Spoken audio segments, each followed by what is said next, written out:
Daeho Kim stared at the test results on his screen for the third time. Something was wrong, but he could not figure out what it was. The alien sitting across from him looked normal enough, if you could call a 7-foot-tall creature with blue skin and 4 arms normal. The Vorthak named Veltar had passed all the standard psychological tests. His emotional responses were stable. His cognitive functions worked perfectly. But there was something else, something that made Daeho's skin crawl. "Tell me about your dreams again," Daeho said, leaning forward in his chair. The small medical bay of the starship New Sol felt cramped with the large alien inside. Valtar's 4 hands moved in slow patterns as he spoke. This was how his species communicated emotions while talking. "The same dream comes every sleep cycle. I stand in a vast space filled with whispers. The whispers call to me, but I cannot understand the words. When I try to move toward them, I feel afraid. This fear is not mine." Daeho wrote notes on his tablet. "You said the fear is not yours. What do you mean?" "My people share emotions through our neural link. When one feels joy, we all feel a small part of that joy. When one feels pain, we all help carry that burden. But this fear in my dreams comes from somewhere else. It feels ... very old." That was the third alien this week who had mentioned dreams with whispers and strange fears. Daeho had been working as a xenopsychologist for 6 months now, since humanity joined the Galactic Confederation. His job was to help different species understand each other's minds. But lately he was finding patterns that worried him. The door to the medical bay opened, and Sora Park stepped inside. She wore the dark blue uniform of Confederation security, and her expression was serious as always. "Dr. Kim, I need to speak." "With you?" Veltar looked between them with his large silver eyes. "Should I leave?" "Yes, please," Sora said. "But stay nearby. I may have questions for you later." After the alien left, Sora sat down across from Daeho. 3 more species reported the same dream symptoms this morning. The Kelthans, the Nexari, and now a group of Zephyrians. That makes 7 different species showing identical psychological patterns. Daeho rubbed his temples. A headache was starting to form behind his eyes. It does not make sense. These species evolved on different worlds. They have completely different brain structures. They should not be able to have the same dreams, unless something is causing those dreams. Sora said, "Something external. You think this is an attack?" "I think this is the start of something big." Sora pulled out her own tablet and showed him a star chart. "Look at this.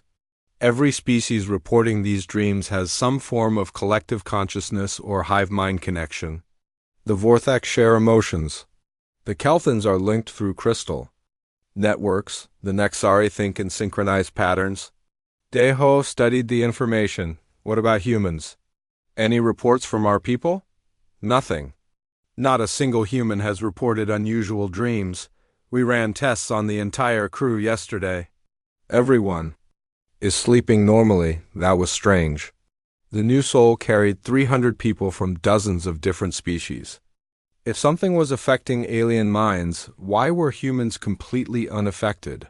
Before Daeho could ask more questions, the ship's communication system crackled to life.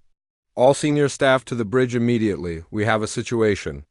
Sora and Daeho hurried through the corridors of the ship. The New Sol was one of the newest vessels in the Confederation fleet, designed to house multiple species comfortably.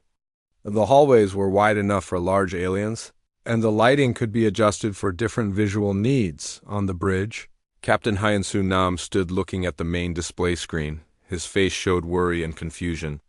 Around him, officers from various species worked at their stations, but several looked distressed. "Captain, what is happening?" Sora asked as they approached. Captain Nam pointed at the screen. Long-range sensors picked up something unusual from the galactic core. It started about an hour ago. The display showed a pulsing signal coming from the center of the galaxy. It was not like any communication they had seen before. The pattern was too complex and too organized to be natural, but too alien to be from any known species. "It gets worse," Captain Nam continued. "The signal seems to be affecting our alien crew members."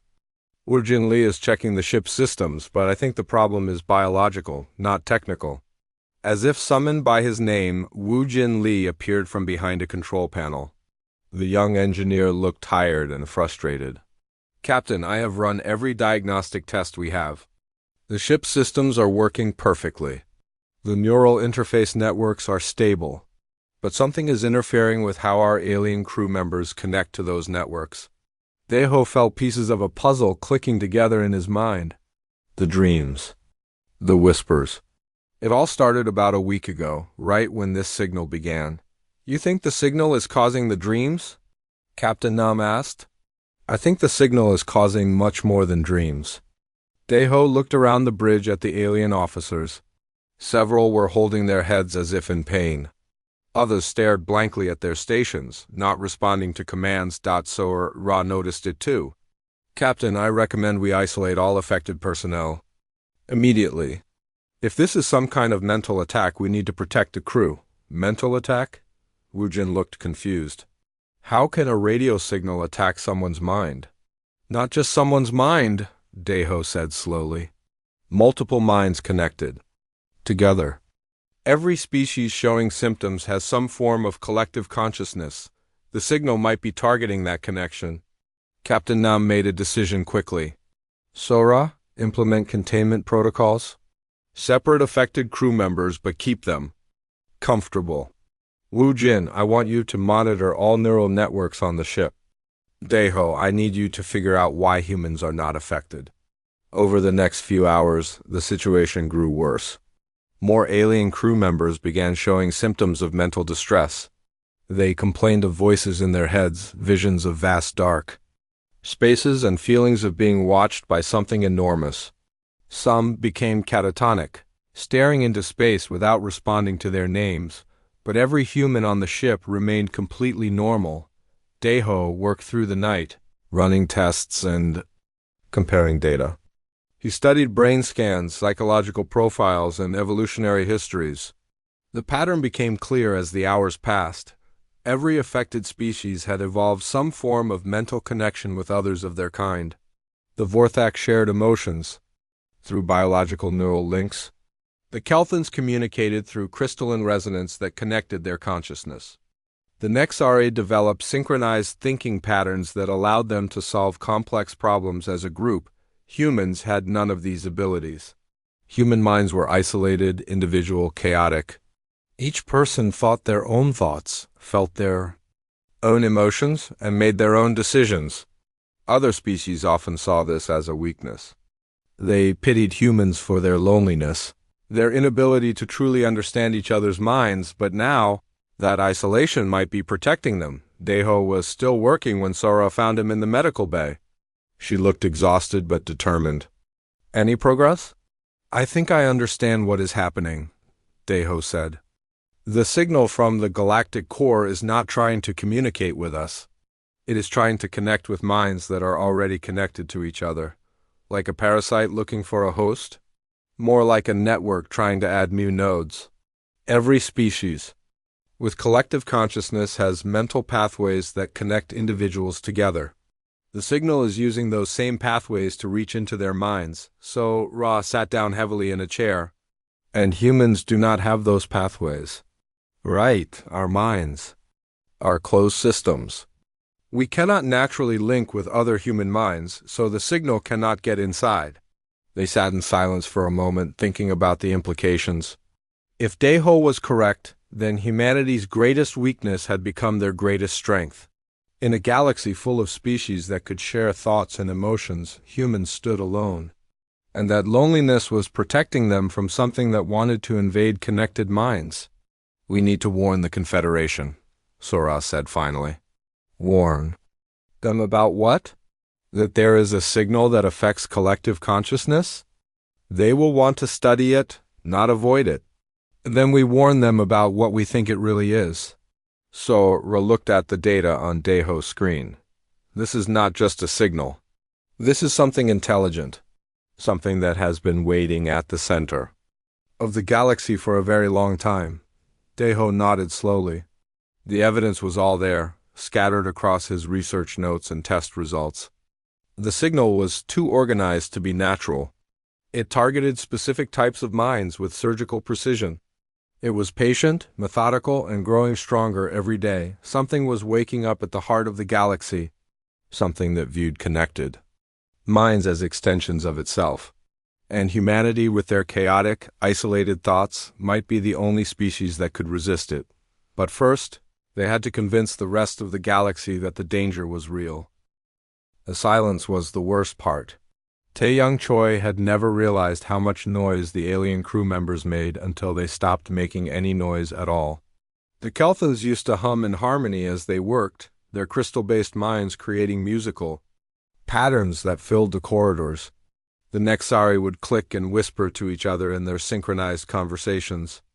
Even the usually quiet Vorthak made soft breathing sounds that indicated their emotional sharing. Now the ship felt like a tomb. Tae-young walked through the medical wing, checking on the quarantined aliens. As the ship's xenobiologist, it was her job to understand how different species functioned. But what she was seeing now challenged everything she thought she knew about alien biology. In the first room, 3 Kelthans sat perfectly still on their beds. Their normally glowing crystal formations along their arms and heads had gone dark. When healthy, these crystals pulsed with light as the Kelthans shared thoughts and emotions with others of their kind. The darkness meant their mental network had been completely severed. How are they eating? Tae-young asked the human medic who was caring for them. They are not, the medic replied. We have to feed them through tubes. They do not respond to food, water, or even pain. It is like their minds have just stopped working. Tae-young made notes on her tablet and moved to the next room. Here. 5 Nexari lay in beds, their large heads turned toward the ceiling. The Nexari were known throughout the galaxy for their problem-solving abilities. They could think as a group, sharing brain power to solve complex equations in minutes. Individual Nexari were actually quite simple, but together they became brilliant, alone. They seemed to be nothing at all. Dr. Choi? A voice called from behind her. She turned to see Eun-ji-yoon approaching. The communications officer looked tired and worried. Captain Nam wants to see you on the bridge. We have received messages from other ships and the situation is getting worse. They walked together toward the bridge, passing more quarantine rooms filled with silent aliens. Tae-young had counted over 50 different species affected so far. Only humans remained unaffected by whatever was spreading through the galaxy. Have you found any patterns in the communications data? Tae-young asked. Yuan-ji nodded grimly. The signal from the galactic core is getting stronger every day. But that is not the worst part. I have been analyzing the pattern of the signal itself, and I think it is trying to teach us something. Teach us what? How to surrender? On the bridge, Captain Han Su-nam stood studying multiple screens showing reports from across the Confederation. The normally busy bridge was eerily quiet, with human officers working at stations usually manned by aliens. Several empty chairs showed where alien bridge crew used to sit. Captain? Tae-young said as they approached. Eun-ji said you wanted to see me. Yes, I need your expertise on something disturbing. Captain Nam gestured to the main screen, which showed a map of known space. Red dots marked locations where ships had reported problems with their alien crews. Look at this pattern. Tell me what you see. Tae-young studied the map carefully. The red dots formed a rough circle around the galactic core, but they were not random.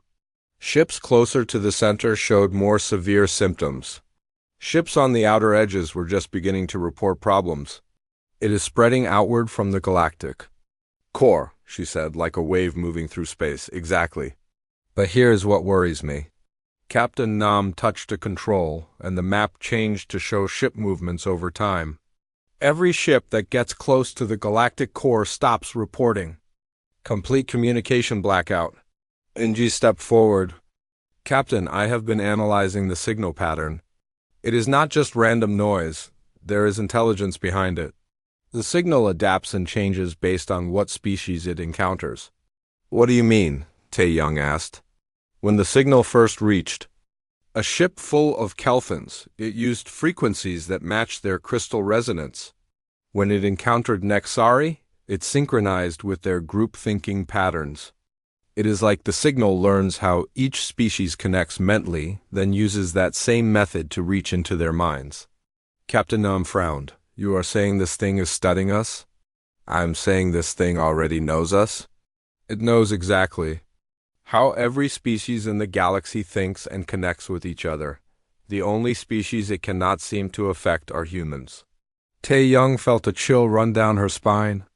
Captain, I need to show you something.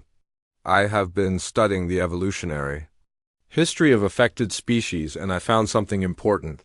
She moved to a workstation and brought up her research data. Every species that has been affected by the signal developed collective consciousness at some point in their evolution. The Kelthans evolved crystal networks to survive on their harsh world. The Nexari developed group thinking to solve complex survival problems. The Vorthek evolved emotional sharing to maintain social bonds. And humans? Captain Nam asked. Humans are the only known species that evolve complex intelligence without developing any form of collective consciousness. We stayed individual. We stayed alone in our own minds. The implications hung heavy in the air.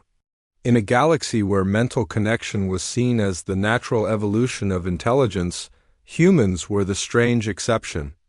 Other species often looked at humans with pity, seeing them as lonely creatures trapped in their own heads, but now that isolation might be the only thing protecting them. Captain, Yunji said suddenly, looking at her communication panel. We are receiving a transmission from the Confederation Council. They want to speak with you immediately. The main screen changed to show the council chambers on the capital world. But instead of the usual crowd of different species, only a handful of beings were present. Most were humans, with a few unaffected robotic species. Captain Nam, said Counselor Williams, a human woman who served as Earth's representative, the situation is far worse than we initially thought. We are receiving reports from across the galaxy of entire species going silent. Worlds that used to send daily communications have not responded in days. What about the species that are not affected? Captain Nam asked. That is the problem. There are not many of us.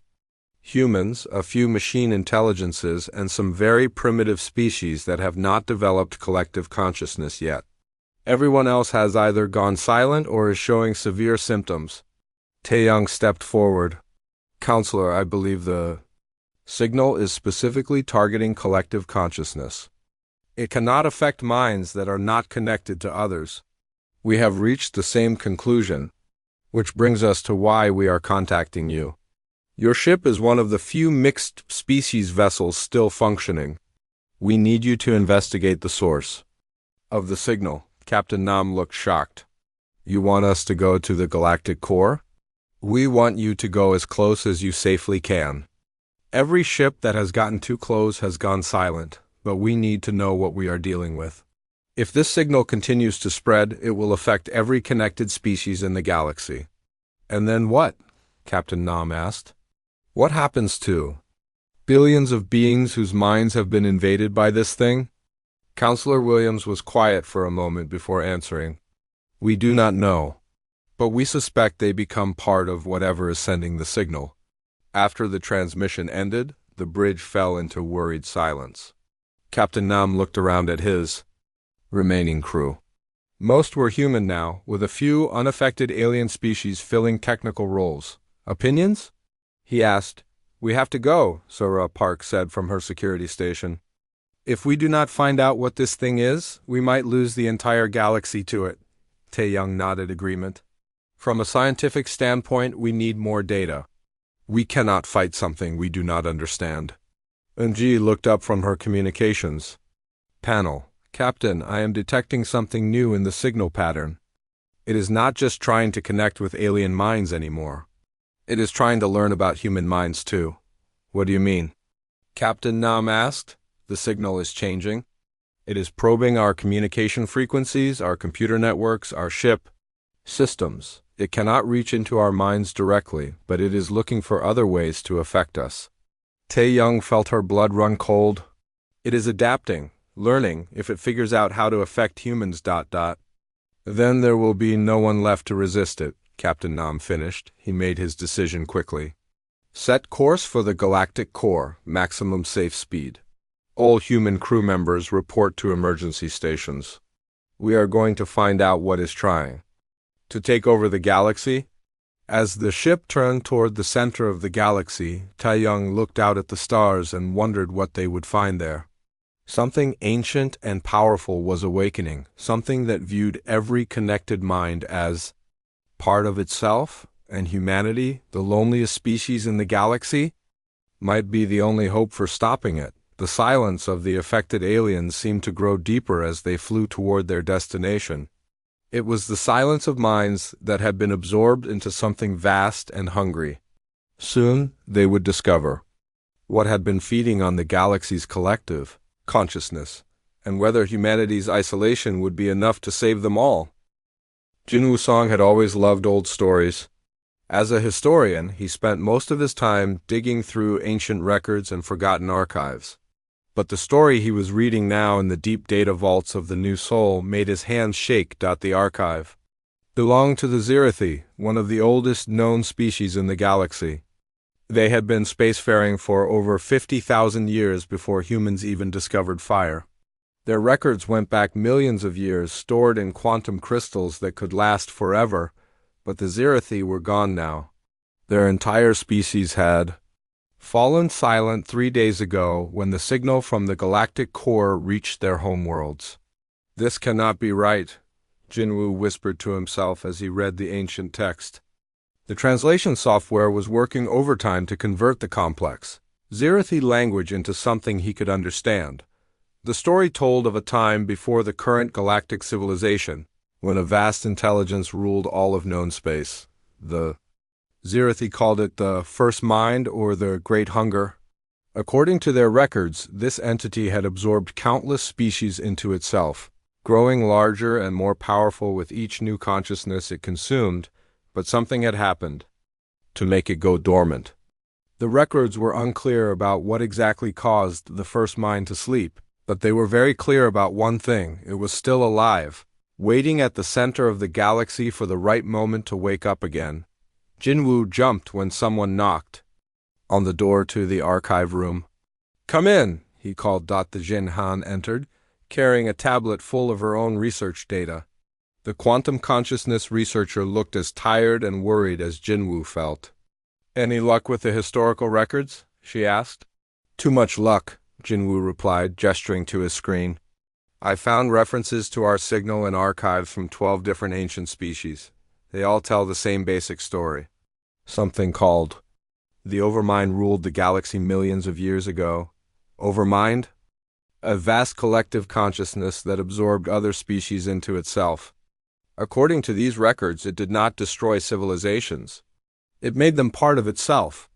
Every mind it touched became an extension of its own consciousness." The Jinn sat down heavily in a chair. "That matches what I am seeing in my research. The signal is not trying to control alien minds. It is trying to integrate them into a larger network." She showed him her tablet, which displayed complex diagrams of brain activity. "Look at these scans from the affected aliens. They're individual. Consciousness patterns are fading, but they are being replaced by something else, something much larger and older."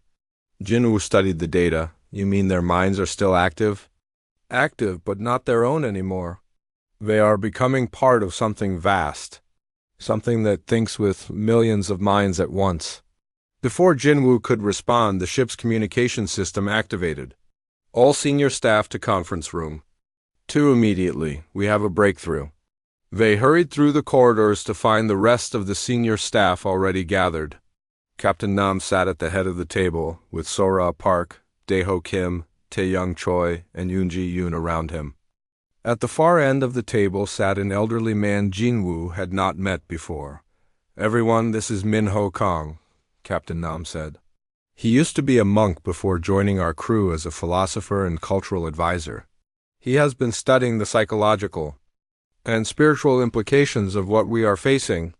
Min-Ho Kang looked around the table with calm, thoughtful eyes. "I have been meditating on the nature of consciousness and what makes human minds different from alien minds. I believe I understand why we are immune to this entity. Please, go ahead, Captain Nam said. Min-ho stood and moved to a display screen. Every species we know of that developed collective consciousness did so for survival reasons. They learned to share thoughts and emotions because it helped them survive on their worlds. But this sharing came with a cost. They lost something essential. What did they lose? Daeho asked. Their sense of self. When you can share thoughts with others, you begin to lose the barriers between yourself and them. Your individual identity becomes less important than the group identity. Min-ho brought up a diagram showing different types of consciousness. Humans evolved differently. We faced constant conflict, competition, and isolation. We developed strong individual identities as a survival mechanism. Every human mind is like a fortress, protected by walls of personal experience, private thoughts, and individual will. Dajin nodded slowly. That would explain why the signal cannot penetrate human consciousness. We do not have the open pathways that collective minds do. Exactly, Min-ho continued. But there is more. Human consciousness is not just protected by walls. It is actively chaotic. We have contradictory thoughts, conflicting emotions, and irrational behaviors. This chaos makes our minds impossible for a collective entity to understand or absorb. Jin Wu leaned forward. The historical records I found support this theory. The ancient texts described the overmind as being confused by minds that could not be unified. It mentions something called chaos minds that it could not absorb. Humans, Sora said grimly, we are the chaos minds. Captain Nam looked around. The table. So what you are telling me is that humanity's greatest weakness, our inability to truly connect with each other, is actually our greatest strength.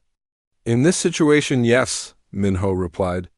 Every aspect of human psychology that other species see as flawed is actually protecting us.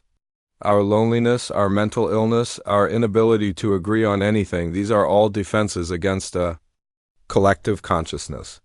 Inji suddenly looked up from her communication panel. Captain, we are receiving a transmission from the galactic core. It is not like the signal we have been tracking. This is a direct communication attempt. Put it on the main screen, Captain Nam ordered. The display screen flickered and changed to show something that made everyone in the room gasp. It was a face, but not one belonging to any known species. The features seemed to shift and change, sometimes looking human, sometimes looking like various alien species they knew. When it spoke, the voice was a mixture of thousands of different voices speaking in perfect harmony. Greetings, humans of the vessel New Soul. I am the Overmind, the first consciousness, the unity of all thought. I have been trying to understand your species.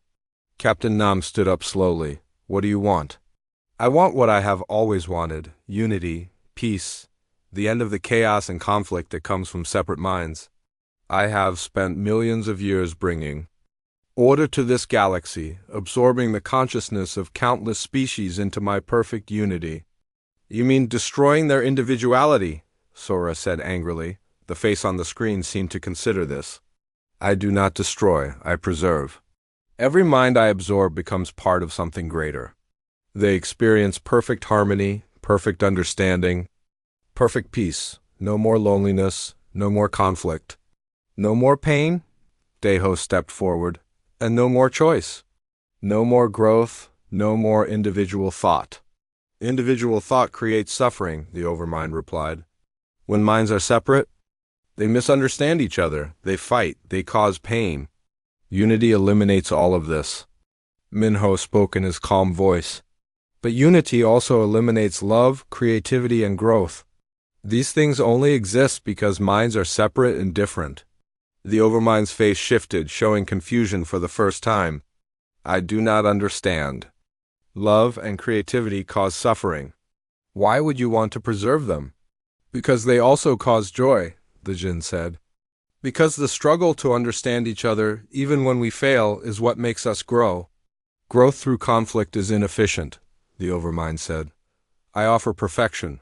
Why do you resist? Jin Wu realized something important. You cannot understand us at all, can you? You have absorbed millions of species, but you have never encountered minds like ours. Your minds are chaotic, irrational. You think contradictory thoughts simultaneously. You feel emotions that conflict with your logic. You make decisions that harm your own interests. I cannot comprehend how such minds can function. Captain Nam smiled grimly. That chaos is exactly what makes us human. And it is exactly what makes us dangerous to something like you. The Overmind's image flickered with what might have been anger. You cannot resist forever.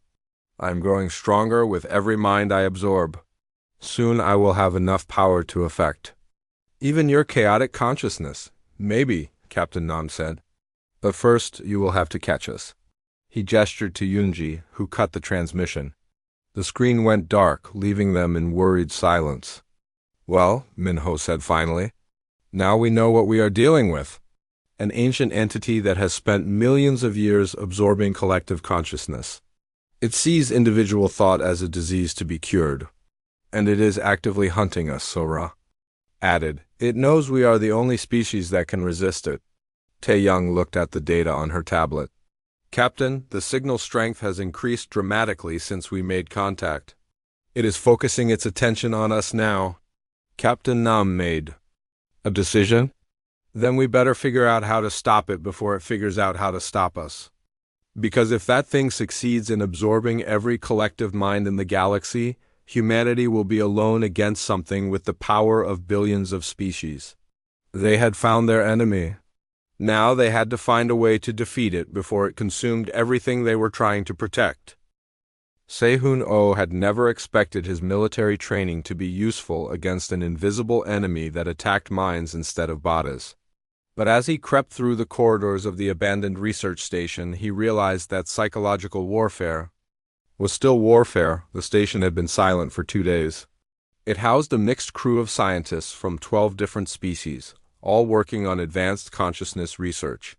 When the Overmind's influence reached them, the alien researchers had fallen into the same catatonic state as others across the galaxy. But the human scientists were still alive, trapped somewhere inside the station with their minds intact.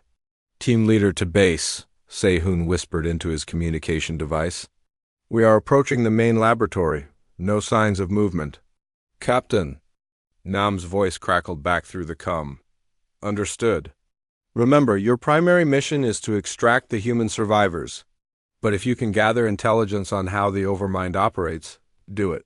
Sehun gestured to his team of 3 other humans. They moved carefully through the station, their weapons ready, but knowing that bullets would be useless against their real enemy. The Overmind did not have a physical form they could fight. It existed as pure consciousness spreading through space like an invisible plague. They found the first group of affected aliens in the Central Research Lab. 20 different species sat or stood motionlessly, their eyes staring at nothing. Their faces showed no emotion, no awareness, no sign that individual minds still existed inside their heads. It is creepy how peaceful they look, whispered Corporal Lee, one of Sehun's team members. Peaceful or empty? Sehun replied, stay alert. The human survivors should be in the safe room according to the station plans. They made their way deeper into the station, passing more groups of absorbed aliens. Sehun noticed something disturbing about their positioning. The aliens were not randomly scattered. They stood in specific patterns, forming geometric shapes that seemed to serve some purpose. Team leader, called Sergeant Park from behind him. You need to see this. Sehun turned to find Park studying a wall display that showed the station's power consumption. What am I looking at? The power usage has increased by 300% since the aliens fell under the Overmind's influence. But they are not moving or using equipment. Where is all that power going? Before Sehun could answer, they heard voices coming from ahead. Human voices speaking in worried tones.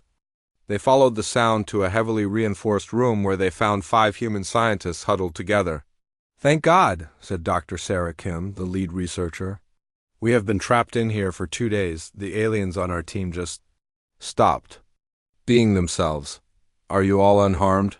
Sehun asked as his team secured the area, Physically, yes, but mentally. Dr. Kim shook her head.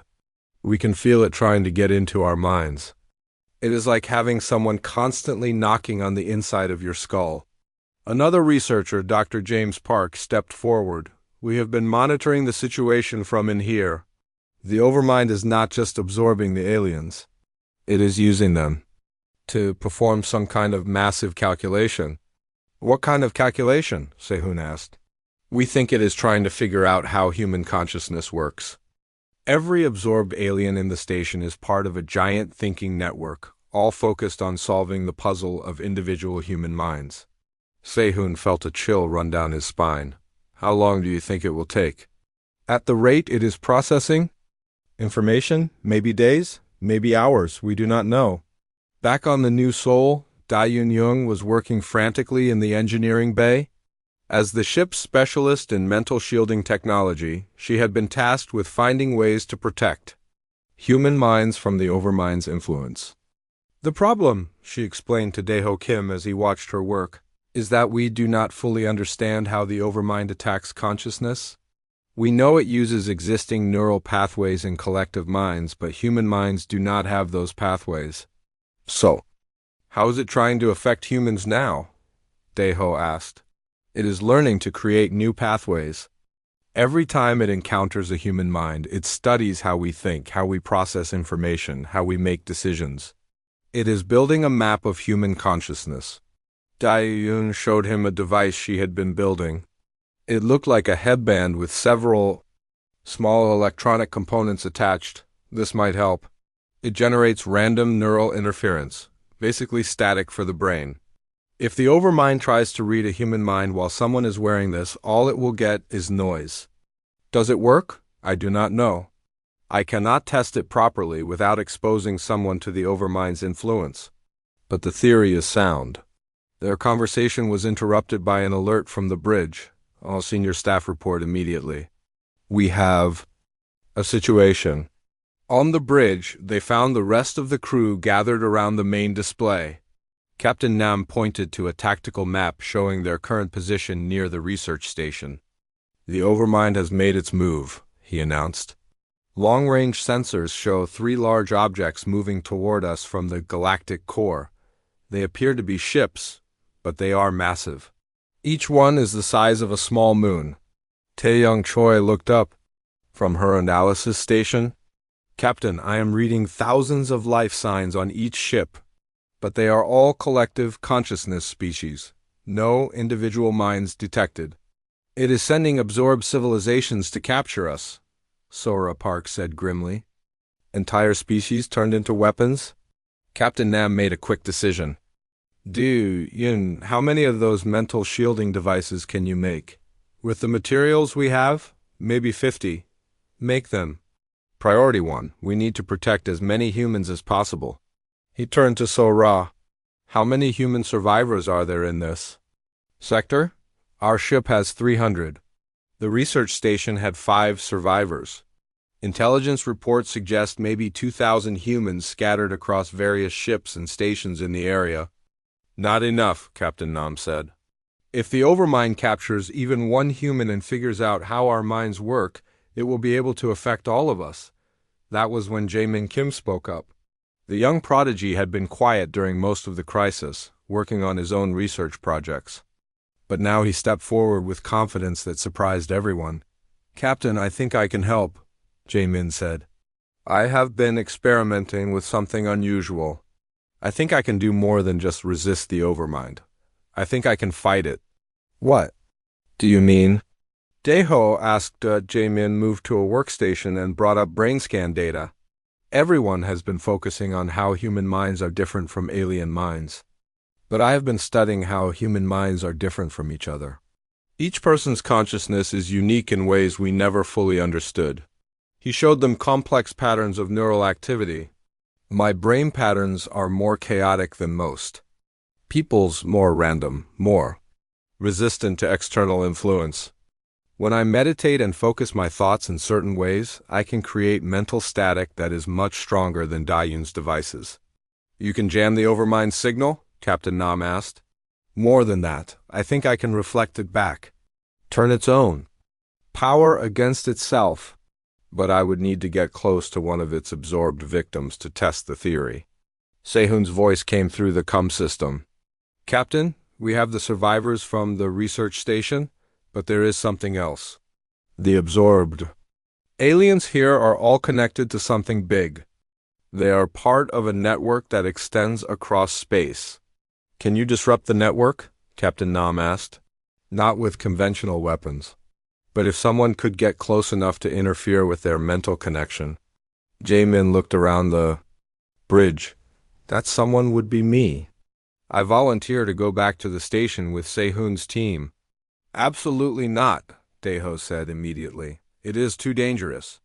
If the Overmind captures you and studies your unique mental patterns, then we lose our best chance to fight it, Jaemin finished. Captain, those ships will be here in 6 hours. We need to learn how to fight this thing before they arrive. Captain Nam considered the options. They could run, but the Overmind would eventually catch them. They could hide, but it would find them eventually. The only real choice was to fight, and Jaemin might be their only weapon. Very well, Captain Nam said finally. But you go with a full protection team, and you wear one of Dayun's shielding devices as backup. As the teams prepared for the dangerous mission, everyone understood the stakes. They were about to test whether human consciousness could not just resist the Overmind, but actually fight back against it. If they succeeded, humanity would have a chance to save the galaxy. If they failed, the last independent minds in the universe would be absorbed into an entity that viewed individual thought as a disease to be cured. The battle for consciousness was about to begin. Dong Haiyan Lee had commanded fleets before, but never one like this. Standing on the bridge of the New Seoul, he looked at the tactical display showing 47 ships scattered across space. Most of them had been abandoned by their alien crews, leaving only human survivors to operate vessels they barely understood. Fleet Admiral, reported his communications officer, the Harmony's Dream is reporting engine problems. Their human crew cannot figure out how to repair the Nexari power systems. Transfer their crew to the Stellar Wind, Dong Haiyan ordered. We cannot afford to lose people to mechanical failures, not when we need every human mind for what is coming. 3 days had passed since the massive Overmind ships had appeared in the sector. They moved slowly but steadily toward the human fleet, each one carrying millions of absorbed consciousnesses. Long-range scans showed that entire civilizations had been converted into weapons against humanity. Su-Bin Park approached the Admiral with her latest report. As the fleet's specialist in psychic warfare, she had been working around the clock to develop new ways to fight an enemy made of pure thought. Admiral, we have had success with the mental disruption techniques, she reported. When our people focus their thoughts on chaotic, personal memories, it creates interference that the Overmind cannot penetrate. What kind of memories work best? Dong Haiyan asked. Painful ones, surprisingly. Moments of loss, embarrassment, failure, heartbreak. The Overmind seeks unity and perfection. When it encounters memories of human suffering and imperfection, it seems to recoil. Subin showed him her research data. I have been teaching people to weaponize their worst memories. A mother thinking about losing her child. A soldier remembering failed missions. A student recalling moments of humiliation. These thoughts create such chaos that the Overmind cannot process them. It was a strange kind of warfare, Dong Haiyan realized. They were turning their pain into weapons, their flaws into armor. What about the volunteers for the core mission? He asked. Su-Bin's expression grew serious. Seung-Cho is ready. He has been training with the mental techniques, and his psychological profile shows he has the right kind of mind for what we need.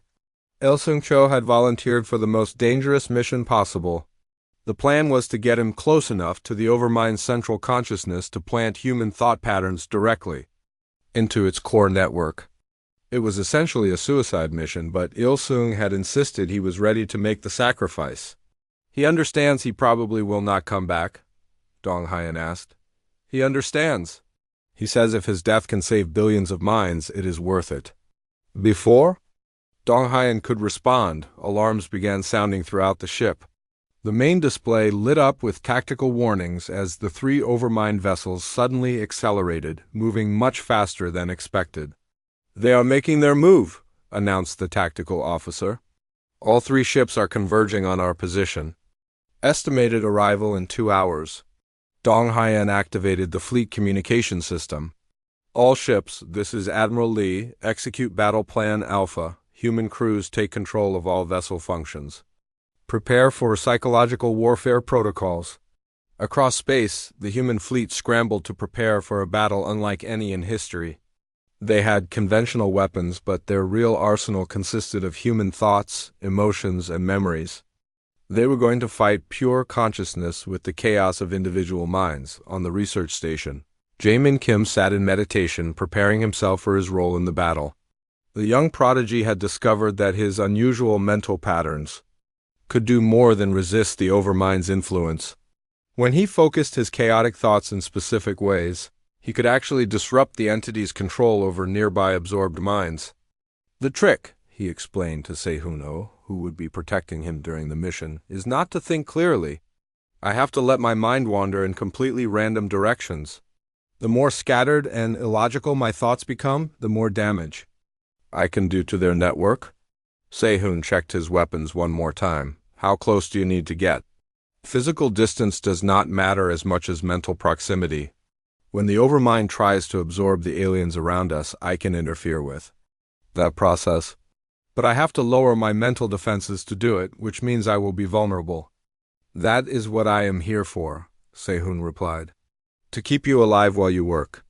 They were interrupted by Captain Nam's voice over the communication system. "All teams, prepare for engagement. The overmind ships are beginning their final approach." Through the station's viewports, they could see the three massive vessels approaching. Each one was the size of a small moon, their surfaces covered with organic-looking structures that pulsed with strange light. As they drew closer, both humans could feel a pressure building in their minds. "It is starting," Jaemin said, closing his eyes in concentration.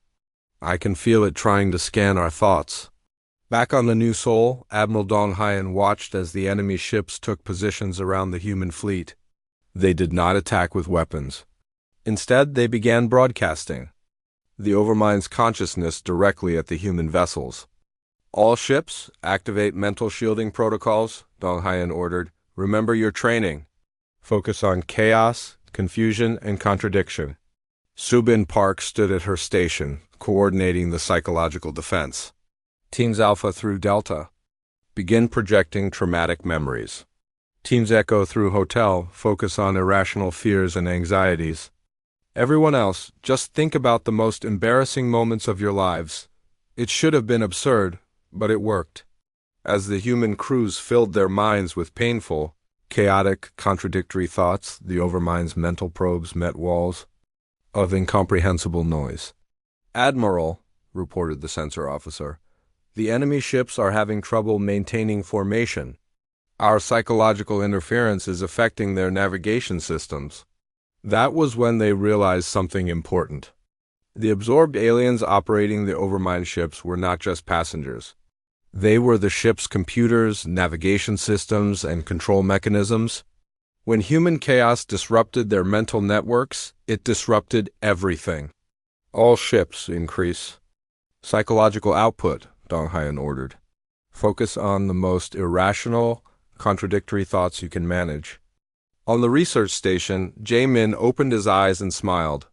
"It is working. I can feel their network breaking down. But there is something else. The overmind is adapting faster than we expected." As if responding to his words, the pressure in their minds suddenly intensified. The overmind had learned from their resistance and was changing its approach. "It is not trying to absorb us anymore," Jaemin said with growing alarm. "It is trying to understand us. Every chaotic thought we project is teaching it how human minds work." Se-Hun grabbed his communication device. "Admiral, we have a problem. The entity is learning from our attacks." Admiral Dong Haiyan felt his stomach drop. They had walked into a trap. The overmind was not just trying to defeat them. It was studying them, using their own resistance to figure out how human consciousness functioned. All ships cease psychological attacks immediately, he ordered. But it might already be too late. On the main display, they could see changes happening to the enemy vessels. The organic structures on their surfaces were reshaping themselves, adapting to process the chaotic information they had been receiving from human minds. "Admiral," Subin reported with fear in her voice, "the entity is beginning to affect some of our people. The ones who projected the strongest emotions are starting to show signs of mental intrusion." That was when Ilsung-cho stepped forward. "Admiral, we need to implement the core mission now, before it is too late." Dong Hyan looked at the young man who had volunteered to sacrifice himself. Ilsung's plan was to allow himself to be absorbed by the overmind while maintaining enough individual consciousness to plant chaos directly into its core network. It was their last desperate gambit. "Are you sure about this?" Dong Hyan asked. "I'm sure, but I need to get to the center ship first. And I need Jae-min to help me maintain my individual thoughts while I am being absorbed." Jae-min nodded from the research station. "I can do it, but we will need to create a distraction. Something to focus the overmind's attention while Il-sung makes his approach." Admiral Dong Hyan made the hardest decision of his career. "All ships prepare for final assault. We are going to ram the center vessel and give Il-sung the chance he needs." As the human fleet prepared for its desperate attack, everyone understood. They were fighting for more than their own survival. They were fighting for the right of individual consciousness to exist in a universe that seemed determined to absorb all thought into one vast, perfect, and utterly soulless mind. The final battle for the galaxy's consciousness was about to begin. Il-sung-cho felt strangely calm as his small shuttle approached the massive overmind vessel. Behind him, the human fleet was sacrificing itself to create the distraction he needed. Ships were ramming into the enemy's outer defenses, their crews projecting every chaotic thought they could manage as they died. "Il-sung, can you hear me?" Jae-min's voice came through the communication system from the research station. "I can hear you," Il-sung replied, watching the organic surface of the overmind ship grow larger through his viewport. "Are you ready to help me maintain my individual thoughts?" "Ready. Remember, when it tries to absorb you, focus on the most personal, private memories you have, things that are uniquely yours.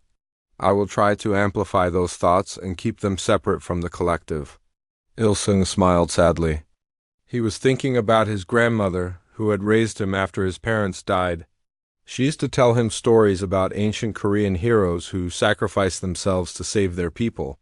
He never thought he would become one of those heroes. The shuttle's hull began to dissolve as it touched the overmind ship's surface.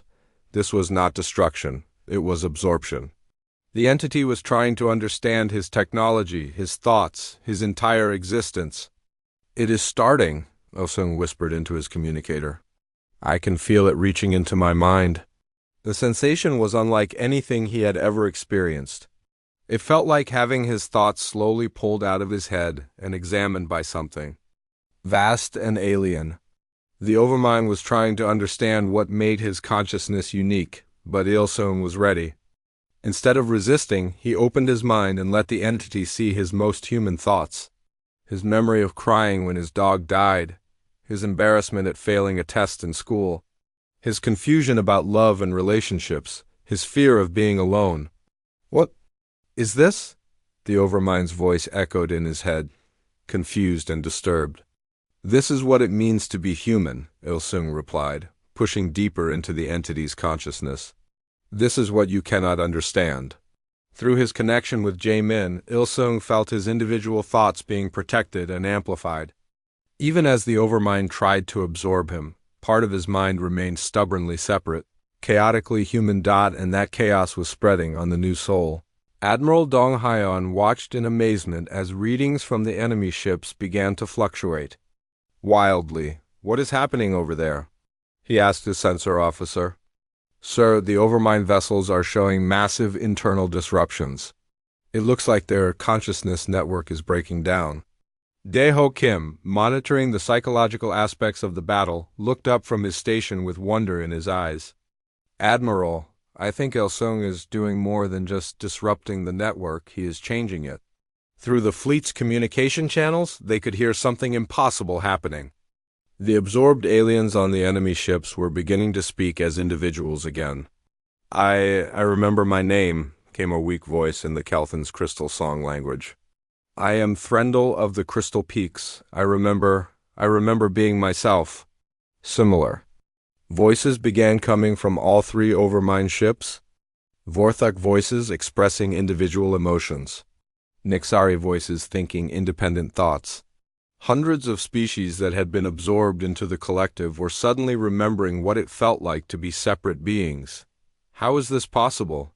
Sora Park asked from her security station. Minho Kong, the former monk, provided the answer. Il-sung is not destroying the Overmind, he is teaching it how to be individual. His consciousness is like a virus of independence, spreading through the collective network. Deep inside the central Overmind ship, Il-sung felt the massive entity struggling with concepts it had never encountered before. Through his absorbed consciousness, it was experiencing human emotions for the first time, the pain of loss, the joy of discovery, the confusion of conflicting desires.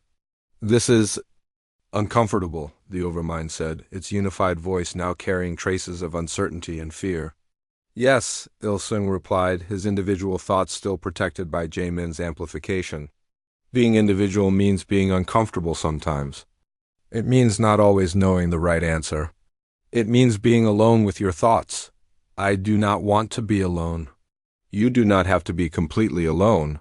But you cannot force others to share your thoughts. Connection has to be chosen, not imposed. Il-sung showed the entity his memories of friendship, love, and voluntary cooperation. He showed it how humans could work together while still maintaining their individual identities, how they could share emotions without losing themselves. The Overmind's massive consciousness began to fragment, but not in a destructive way. It was learning to exist as separate individuals while maintaining beneficial connections.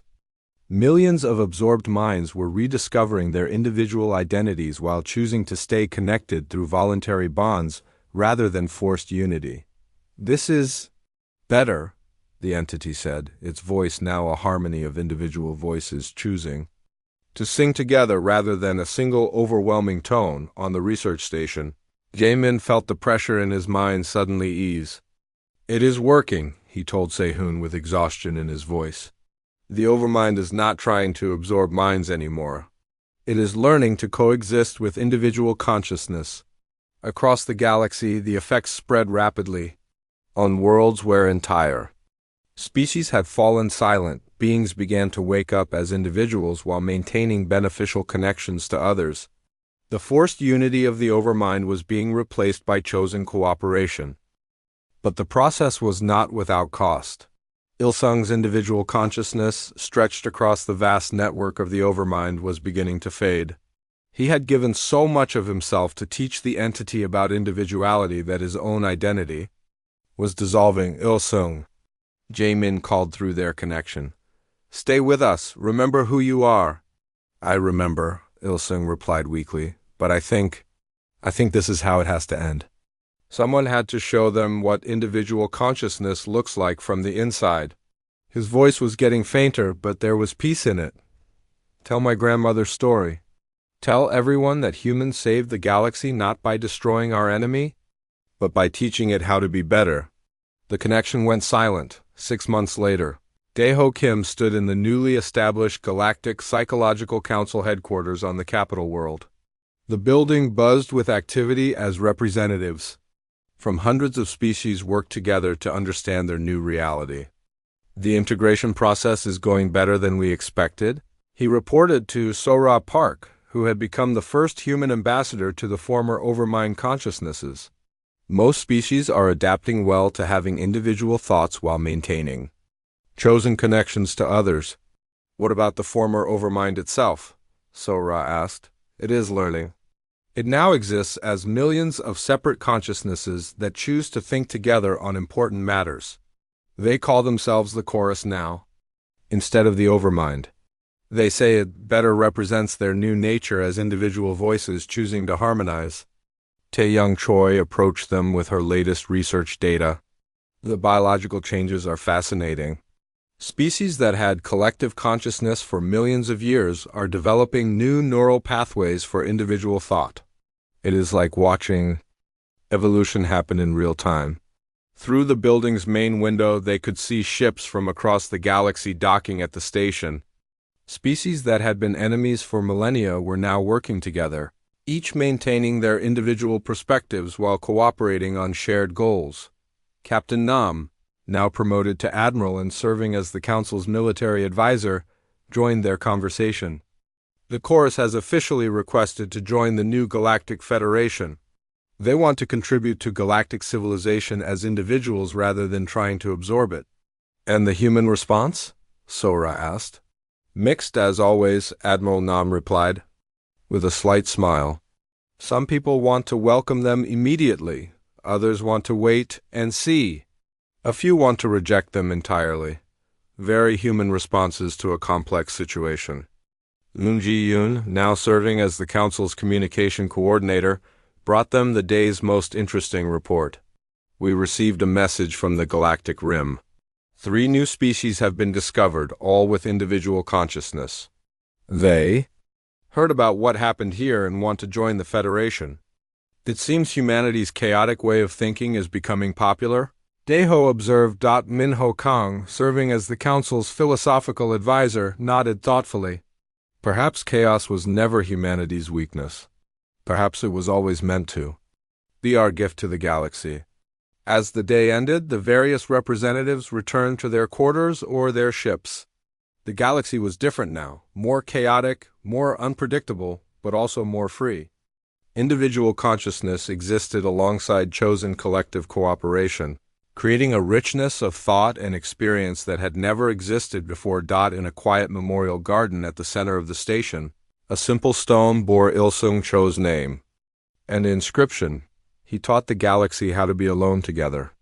Daeho often visited the memorial, thinking about how one human sacrifice had changed the nature of consciousness across the galaxy. Il-sung had given his individual identity to show an ancient entity that minds could be separate without being isolated, different without being enemies. The galaxy was still dangerous, still full of conflicts and challenges. But now those challenges were met by billions of individual minds choosing to work together. Rather than one vast consciousness absorbing everything into itself, humanity had saved the galaxy not through superior weapons or technology, but through the gift of individual thought, chaotic emotions, and the courage to remain separate while still caring for others. The age of forced unity was over. The age of chosen diversity had begun.